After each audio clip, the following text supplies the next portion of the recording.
வணக்கம் வெண்பெரிய யூடியூப் நண்பர்களே. நம்ம சேனலை சப்ஸ்கிரைப் பண்ணாத நண்பர்களை சப்ஸ்கிரைப் பண்ணிக்கங்க. கூடவே பெல் ஐக்கானே கிளிக் பண்ணி வச்சுக்கோங்க. அப்போ தான் நம்ம போடக்கூடிய வீடியோ உடனுக்குடனே வந்து சேரும். நீங்கள் இன்னும் நம்ம டெலிகிராம் சேனலில் ஜாயின் பண்ணல அப்படின்னா மஸ்ட்டாக ஜாயின் பண்ணிக்கங்க. டிஸ்கிரிப்ஷன்லையும் ஃபஸ்ட் கமெண்ட்லையும் பின் பண்ணி வைக்கிறோம். ஸோ வாங்க இன்றைக்கி வீடியோக்குள்ளே போகலாம். மூணாவது ஓடிஐ மேட்சுக்கான ப்ரெடிக்ஷன் வெஸ்ட் இண்டீஸுக்கும் பங்களாதேஷுக்கு இடையில் இன்றைக்கி நைட்டு 7 மணிக்கு மேட்ச் ஸ்டார்ட் ஆகுது. ஸோ அதுக்கான ப்ரெடிக்ஷன் தான் பார்க்க போகிறோம். ஃபஸ்ட்டு பிச் ரிப்போர்ட் பார்த்துருவோம். ஓடிஐ மேட்ச்சுக்கான ரீசெண்டாக தான் நம்ம ஓடிஐக்கே வீடியோஸ் அப்படிங்கிறதே கொடுத்துட்ருக்கோம். ஸோ இது வரைக்கும் T20 அப்படிங்கிறதான் ப்ளே பண்ணிகிட்டு இருந்தோம். ஸோ அதை ஓடிஐக்கு எப்படி ஃபாலோஅப் ஆகுது அப்படிங்கிறத நோட் பண்ணி இப்போ பண்ணியிருக்கோம். ஓரளவுக்கு ரிசல்ட் அப்படிங்கிற மாதிரி வந்திருக்கு. ஸோ அது இம்ப்ரூவ் ஆகும். இன்னும் சில விஷயங்கள் T20 காட்டிலும் ஓடிஐ கேப்டன்சி அப்படிங்கிறது தாண்டி பிளேயர் ஸ்பீக்கிங் அப்படிங்கிறது ஆல்மோஸ்ட் கரெக்டாக வர்றதுக்கான வாய்ப்புகள் கொஞ்சம் இருக்குது. இதில் ஃபார்ம் பேஸ்டு அதெல்லாம் விஷயங்களெல்லாம் சொன்னோம். ஸோ அதில் உள்ள லிஸ்ட்டும் எடுத்திருக்கோம். அதையும் தாண்டி ஒரு சில பிளேயர்ஸ் வர்றதுக்கான வாய்ப்புகள் இருக்குது. லெவல்ஸ் மாறல அப்படின்னா இன்றைக்கி மேட்ச்சுக்கு நம்ம கொடுக்கக்கூடிய ப்ரிடிக்ஷன் ஒரு 80% வரைக்கும் கரெக்டாக இருக்கும். லெவல்ஸ் மாறும்போது சின்னதாக அட்ஜஸ்ட்மெண்ட் பண்ணிக்கோங்க. ஓகே, இப்போது இங்கே இந்த வெஸ்ட் இண்டீஸுக்கு பங்களாதேஷ் கடையில் இந்த கிரவுண்டில் வார்னர் பார்க் கிரவுண்டில் மொத்தமாக 18 மேட்ச் நடந்திருக்கு. இது பேட்டிங் ஃபஸ்ட்டு 13 மேட்சும், பேட்டிங் செகண்ட் 5 மேட்சும் வின் பண்ணியிருக்கிறாங்க. ஸோ லேட்டராக ஸ்லோ டவுன் ஆகும் அப்படிங்கிறது தான் இந்த பிச் ரிப்போர்ட்டு உங்களுக்கு தெரியப்படுத்துகிற விஷயம். ஃபஸ்ட்டு பேட்டிங்க்கு ஃபேவர் அப்படிங்கிறது. ஸோ கடந்த 2 மேட்சுமே சேசிங்கில் பார்த்துருக்கோம். இந்த கிரவுண்டு இது வரைக்கும் ஃபஸ்ட்டு பேட்டிங்க்கு கொஞ்சம் சப்போர்ட் பண்ணியிருக்கு. ஸோ அவ்வளோதான். இப்போ டாஸை வின் பண்ணுற டீம் ஃபஸ்ட்டு பேட்டிங் எடுத்துச்சுன்னா ஒரு சின்ன வாய்ப்பு இருக்கும் அப்படிங்கிற மாதிரி நீங்கள் ஃபீல் பண்ணிக்கலாம். இல்லை வழக்கம் போல் பவுலிங் தான் சூஸ் பண்ணுறாங்க அப்படின்னா அப்போது இந்த பிச் ரிப்போர்ட்டில் ஏதோ மைனஸ் இருக்குது. அப்போ மேட்ச் வந்து கொஞ்சம் ஈக்குவலாக இருக்கிற மாதிரி நீங்கள் ஃபீல் பண்ணுங்கள். ஸோ அந்த டைப்பில் எடுத்துக்கலாம். ஸோ ஓடிஐக்கு ஸ்கோர் என்னவா இருக்க போகுது, ஸோ எப்படி மேட்ச் மூவ் ஆக சான்ஸ் இருக்கும் இப்படிங்கிற விஷயம் வந்து ரொம்ப மோர் ஹெல்ப்ஃபுல்லாக இருக்கும். நம்ம T20 ஃபார்மேட்டுக்கு தேவையில்லை, பட் இதுக்கு ரொம்ப தேவை. இது வந்து பாஸ்ட் ரெக்கார்டு இப்படி இருக்குது. ஃபஸ்ட்டு பேட்டிங் ஃபேவராக இருக்குது, லேட்டராக ஸ்லோ டவுன் ஆகும் அப்படிங்கிறது பிச்சு கண்டிஷனாக இருக்குது. ஸோ இதையும் தாண்டி ஆன் டைம் ரிப்போர்ட் கிடச்சிது அப்படின்னா நீங்கள் அதை கொஞ்சம் யூஸ் பண்ண பாருங்கள். Average first inning score 286. So இங்கே ஹை ஸ்கோர் லோ ஸ்கோர் இது ரெண்டுமே இருக்குது. பேட்டனை பொறுத்த வரைக்கும் பார்த்தீங்கன்னா 300 எபோவில் 8 முறை அப்படிங்கிறது ஒரு பெரிய மார்ஜின். ஸோ அதனால தான் இங்கே ஃபஸ்ட்டு பேட்டிங் டீம் அதிகமாக வின் பண்ணியிருக்குது அப்படிங்கிற விஷயம் நீங்கள் புரிஞ்சுக்கணும். ஸோ 300 எபோவில் ஸ்கோர் போகுது அப்படின்போது ஸோ அதை சேஸ் பண்ண முடியாது அப்படிங்கிற நிலமை. இங்கே ஆவரேஜ் ஃபஸ்ட்டு பேட்டிங் 286 அப்படிங்கிறதையும் பார்த்தீங்கன்னா புரியும். ஃபஸ்ட் பேட்டிங் பிடிக்கிற டீமு 280 ஆவரேஜாக ஸ்கோர் பண்ணுறாங்க அப்படிங்கும்போது செகண்ட் பேட்டிங்கில் பிடிக்கக்கூடிய டீம் அதை சேஸ் பண்ணுறது கஷ்டம்தான். ஸோ நார்மலாகவே இது புரியும். ஓகே, ஸ்கோர் கொஞ்சம் அதிகமாக இருக்க வாய்ப்பு இருக்குது. பேட்டிங் பேஸில் மேட்ச் மூவ் ஆக சின்னதாக சான்ஸ் இருக்குது. ஓகே, ஸோ இது வந்து ஓல்டு ரெக்கார்டு வைஸாக. ஸோ ஆன் டைமில் வெதர் கண்டிஷன் இதெல்லாமே கொஞ்சம் நோட் பண்ணிக்கங்க. இன்றைக்கி மேட்ச்சுக்கு நம்ம வெதர் கண்டிஷன் டெலிகிராமில் போஸ்ட் பண்ணுறோம். ஸோ இது கொஞ்சம் செக் பண்ணிவிட்டு, எனக்கு எப்போவுமே தேர்ட் மேட்ச் கொஞ்சம் நான் கடந்த 2 மேட்ச்சில் இருக்கக்கூடிய விஷயங்கள் எல்லாமே இங்கே ரிஃப்ளெக்ட் ஆகும். ஸோ நான் வெதர் ரிப்போர்ட் இன்றைக்கி கிடச்சிதுன்னா நான் செக் பண்ணிவிட்டு உங்களுக்கு போஸ்ட் பண்ணுறேன். ஸோ அதையும் கொஞ்சம் எடுத்துக்கங்க. ஸோ ஏன்னா இது ரொம்ப முக்கியமாக இருக்குது. ஏன்னா நம்ம ட்ரீம் 11 பேஸாக பார்க்கும்போது ஒன்றா பவுலிங் ஃபேவராக போகலாம், இல்லைன்னா பேட்டிங் ஃபேவராக போகலாம் அப்படிங்கிற மாதிரி இருக்குது. ஸோ அதனால் பேட்டிங் ஃபேவர்னால் இந்த பிச் ரிப்போர்ட்டை கன்சிடர் பண்ணி அப்படியே போட்டுக்கலாம். இதில் வெதர் ரிப்போர்ட்டு ஏதாவது சேஞ்சஸ் நடக்கிறதுக்கு வாய்ப்பு கொடுக்குதுன்னா அப்போ பவுலிங் ஃபேவராகவும் போகலாம். ஸோ இது நான் இது வரைக்கும் சொல்லலை. இது ஏன் இப்போ சொல்கிறோம் அப்படின்னா, ஸோ ட்ரீம் 11 பார்க்கும்போது இப்போ இருக்கக்கூடிய பிக்கிங் அடிப்படையில் கொஞ்சம் சேஞ்சஸ் இருக்கிற மாதிரி இருக்குது. ஓகே, அது என்னென்னு பார்க்கலாம் வாங்க. இப்போ ட்ரீம் 11க்குள்ளே போகலாம்.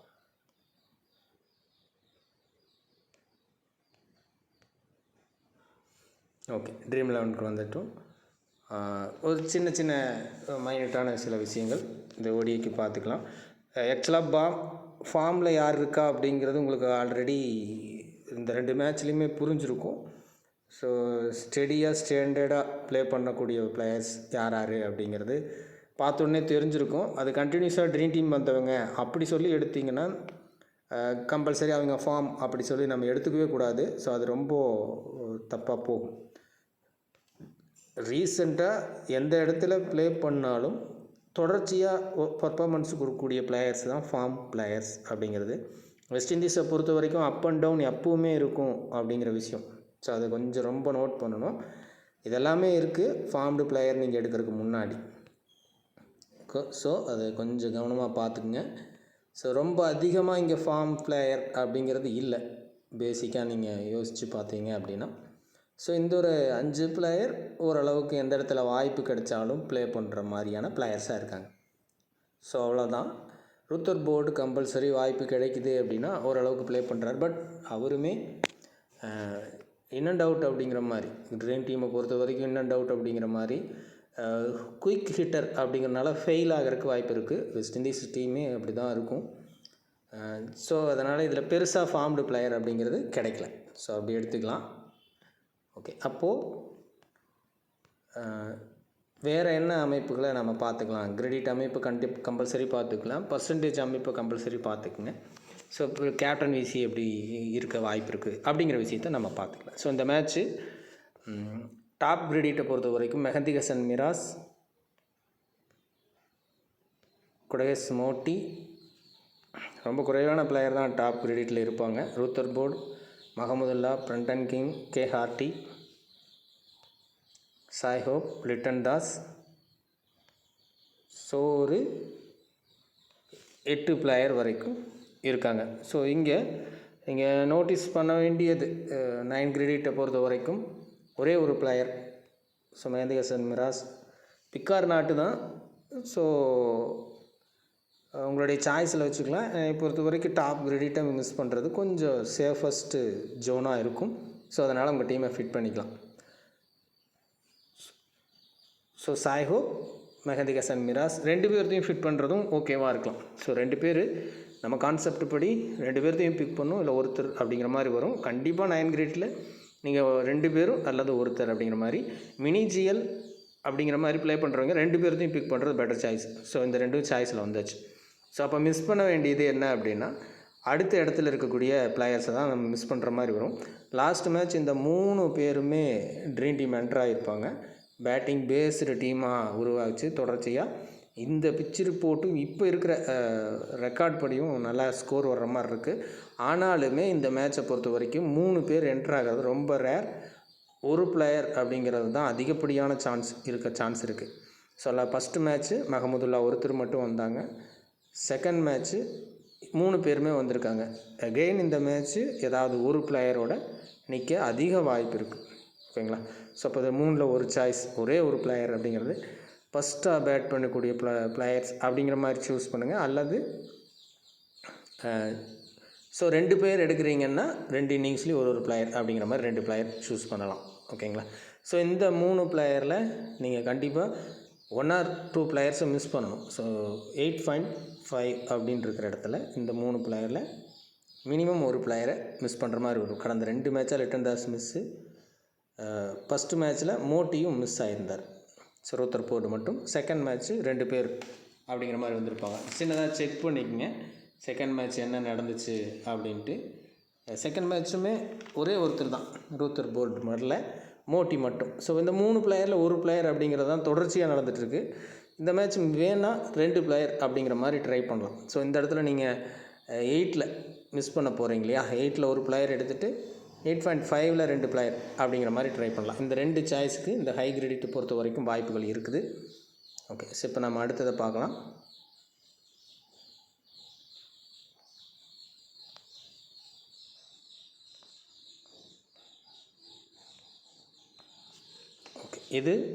ஓகே ஸோ இது சொல்லிட்டோம். இதில் லோ கிரெடிட் பிளேயர்ஸை எப்படியெல்லாம் உள்ளே கொண்டு வரலாம் அப்படின்னா பவுலிங் பேஸில் கம்பல்சரி லோ கிரெடிட் பிளேயர்ஸ் உள்ளே வர்ற மாதிரி இருக்கும்.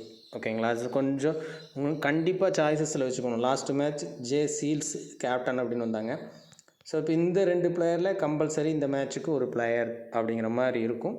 கொஞ்சம் நல்ல பர்ஃபார்மன்ஸ் மேபி பங்களாதேஷ் சைடு ஸ்ட்ராங்கஸ்ட்டாக மேட்ச் மூவ் ஆகுதுன்னா இந்த பிளேயர்ஸ் விசி கேப்டன் ரேஞ்சுக்கு யூஸ் பண்ணக்கூடிய பிளேயர்ஸாக இருப்பாங்க இந்த மேட்சை பொறுத்த வரைக்கும். ஓகேங்களா? ஸோ இது கேப்டன் விசி பார்க்கும்போது பார்க்கலாம். ஸோ இங்கே இந்த low credit plus low percentage players அப்படிங்கிறது இங்கே வர்றதுக்கான வாய்ப்பு அதிகமாக இருக்கும். ஸோ பவுலிங் பேஸில் லோ பிக் இந்த மேட்ச்சுக்கு என்ட்ராக சான்சஸ் இருக்கும். ஸோ மேட்ச்சு பேட்டிங் பேஸில் மூவ் ஆனாலும் பவுலிங் பேஸில் மூவ் ஆனாலும் கம்பல்சரி இங்கே வாய்ப்பு இருக்கும். ஸோ ஃபார்ம்டு பிளேயர் அப்படிங்கிறதையும் காட்டிட்டோம். இப்போது கேப்டன் விசி ஆப்ஷன்ஸ் அப்படிங்கிற பிளேயர்ஸை பார்க்கலாம். ஸோ இந்த மேட்சை பொறுத்த வரைக்கும் யூஸ் பண்ணாத பிளேயர்ஸ் தான் இது எல்லாமே. இப்போ இருக்கக்கூடிய பிக்கிங் அடிப்படையில் லெவல்ஸ் சேஞ்ச் ஆகலை, இதே லெவல் தொடருது அப்படின்னா இந்த பிளேயர்ஸை கேப்டனாக யூஸ் பண்ணுறதுக்கான வாய்ப்புகள் கொஞ்சம் அதிகம். Roston Chase, Soumya Sarkar, J Greaves, R Hussain. So இந்த 4 பிளேயரும். பவுலிங்கை பொறுத்த வரைக்கும் last match captain J Seales. So அவரையும் ட்ரை பண்ணலாம். நான் அவரை தவிர இருக்கக்கூடிய மற்ற பிளேயர்ஸை நம்ம காட்டலாம். ஓகேங்களா? ஸோ ஜே சீல்ஸும் ஒரு கேப்டன் ஆப்ஷன் தான். ஸோ என்னுடைய கால்குலேட் படி இந்த பிளேயர்ஸ் கேப்டன் ஆப்ஷனில் இருக்கக்கூடிய பிளேயர்ஸ். ஸோ மேட்ச்சு இதுதான் சொன்னோம். இப்போ இருக்கக்கூடிய பிக்கிங்கில் இங்கே கேப்டன்சி ஆப்ஷன்ஸ் அப்படிங்கிறது வருது. ஸோ இதை அப்படியே நீங்கள் அப்ளை பண்ணுறது புத்திசாலித்தனமா அப்படின்னா இல்லை. நீங்கள் டாப் 4 பிக்கு பார்த்துங்க.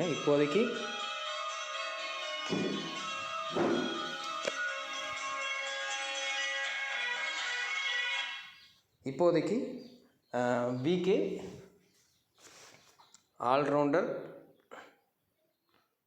ஆல்ரவுண்டர் பவுலர் இந்த டாப் 4 பிக் இருக்கும்.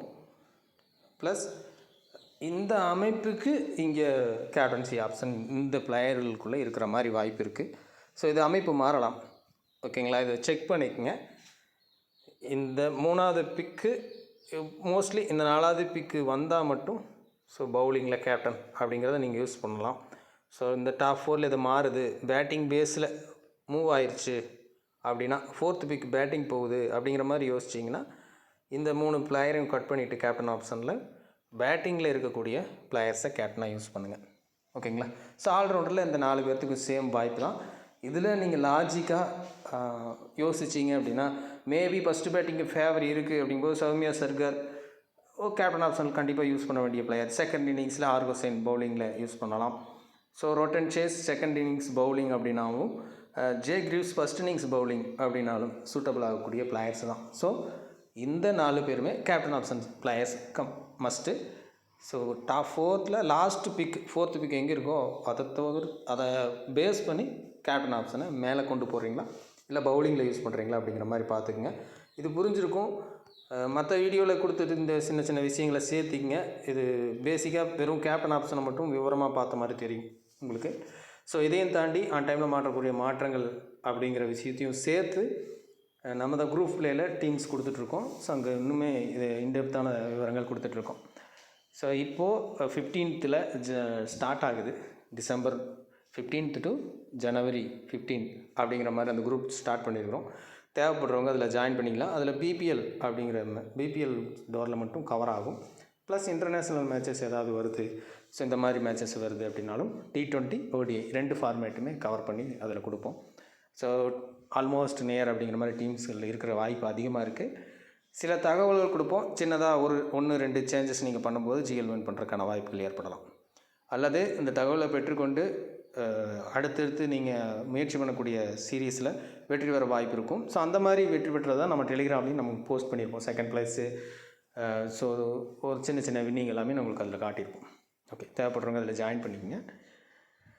இந்த வீடியோ கொடுத்துருந்த விவரங்கள் கொஞ்சம் செப்பரேட்டாக பிரித்து வச்சு மைண்டில் செட் பண்ணுற மாதிரி பண்ணிட்டீங்க அப்படின்னா ஸோ அடுத்தடுத்த மேட்ச்சுக்கு கூட ஹெல்ப்ஃபுல்லாக இருக்கும். மீண்டும் அடுத்த வீடியோவில் சந்திப்போம். நன்றி, வணக்கம்.